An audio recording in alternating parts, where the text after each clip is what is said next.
नमस्कार आदाब सत श्री अकाल मेरे सारे खंड मिठे दोस्तें की मित्रें की प्यारें की देवियों की सजने की मित्रों आऊँ हर्ष तुंदा मित्र जिसी पौंद रौंदे हमेशा छित्र ते अज एक बारी परती आज रही है तुंदे सारे के लिए अपना एक नवा डोगरी गड़ाका ते मेद करें कि मेरा यह डोगरी गड़ाका तुसें जरूर शैल लगग।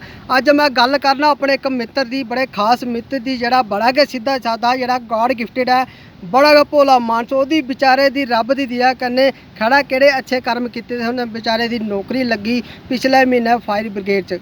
अच्छा जिस दिन वो बेचारे की ज्वाइनिंग उस दिन दफ्तर पहले दिन उसी फोन आई है उन्हें आख्या मारा फलानी जगह अग लगी थी फटाफट गड्डियां लेइयै पुज्जो। उन्हें जल्दी अपनी टीम की तैयार तो 10 मिनटें च पुज्जी आ उत्थे जिथे लगी थी अग। उन्हें अपनी टीम की आख्या उन्हें आख्या तुस चढ़ी जाओ उपर तो मैं खड़ोई जाना थल्ला उपरा तुस सुटते जाओ तो मैं कैच कर लगा। उन्हें आख्या ठीक है साहब जिजे तुस आखो।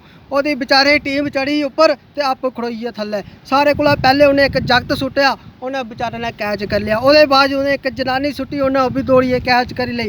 लास्ट च एक बंदा सुट्या वह बेचारे रंग हा काला मेरे आंगर उन्हें छड्डी दिता ते आख लगा मोयो और जड़ा फकोई दा उसी कैली सुटा दियो। दोस्तों जे मेरा गड़ाका शैल लगे हो लाइक शेयर कमेंट जरूर करियो। जय हिंद जय भारत जय डुगर जय डोगरा।